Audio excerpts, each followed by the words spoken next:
Pluto, icy, isolated, and once thought to be our ninth planet, sits at the edge of the solar system, over 3 billion miles away, in a region known as the Kuiper Belt. While NASA's New Horizons probe gave us a brief flyby glimpse of Pluto, sending humans there would mean truly uncovering its secrets, studying its icy plains, its mountains of frozen nitrogen, and its surprisingly complex atmosphere up close. For any crewed mission to Pluto, speed is essential. In order to get to Pluto in a reasonable time frame, you can't just move at the same pace as the spacecraft used today. You'd need to travel at speeds faster than hypersonic. Hypersonic is 5 times the speed of sound. Although there isn't any sound in space, the speed needed to get to Pluto is so fast that it still qualifies as hypersonic or even faster. To achieve that, you'd need to use something other than current chemical rockets, which aren't designed for long-term deep space missions. Reaching Pluto requires entirely different propulsion technologies capable of sustaining long-term, high-speed travel.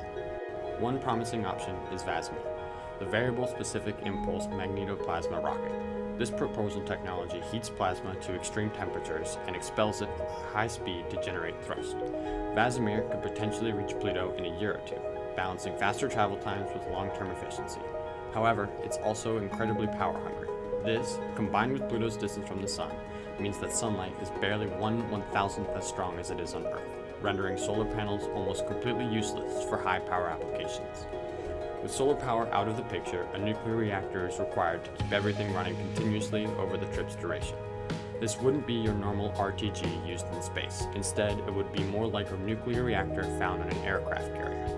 But given the right power source, VASMIR could provide the sustained high-speed thrust needed for deep space journeys, making it a compelling option.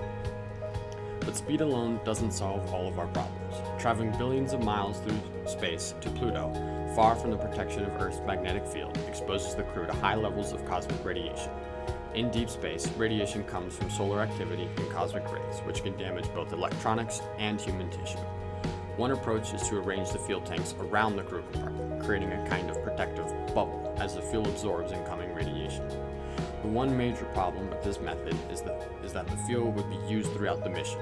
Alternatively, advanced nanomaterials and carbon nanocomposites could be incorporated into the spacecraft's outer layer, offering strong radiation shielding while remaining lightweight.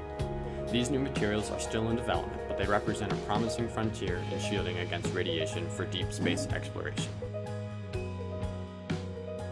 After their journey through space, the crew would face the challenge of landing on Pluto itself. The weak gravity, only 6% of Earth's, means landing won't require the same heavy thrust as on larger planets, but Pluto's environment presents its own unique difficulties. Pluto's thin atmosphere, composed mostly of nitrogen with traces of methane, would offer little friction to help slow the descent, but the heat is still enough that it can't be ignored. Something like a simple heat shield could be used to deal with the heat produced while entering Pluto's atmosphere, and then rockets could be used to land the ship on the surface, much like the lunar landers from the Apollo missions. On the surface, the ship would have to deal with some extreme temperatures. Its surface temperature averages around negative 375 degrees Fahrenheit. That's way colder than anything experienced on Earth, meaning that in order to keep the spacecraft and astronauts warm, the critical parts of the spacecraft must be insulated. The nuclear reactor powering the VASMIR engine, along with the rest of the spacecraft, produces heat as a byproduct, which can then be used to regulate the temperature of the craft. In order to keep the spacecraft from being too heavy, the craft would carry just enough fuel to get to Pluto. Hydrogen and oxygen can be harvested from the water ice found on Pluto's surface through electrolysis, fueling the return journey and replenishing the spacecraft's oxygen supply. But in the end, a crewed mission to Pluto isn't just about reaching the furthest edge of our solar system. It's a journey that would stretch the limits of technology, endurance, and human curiosity.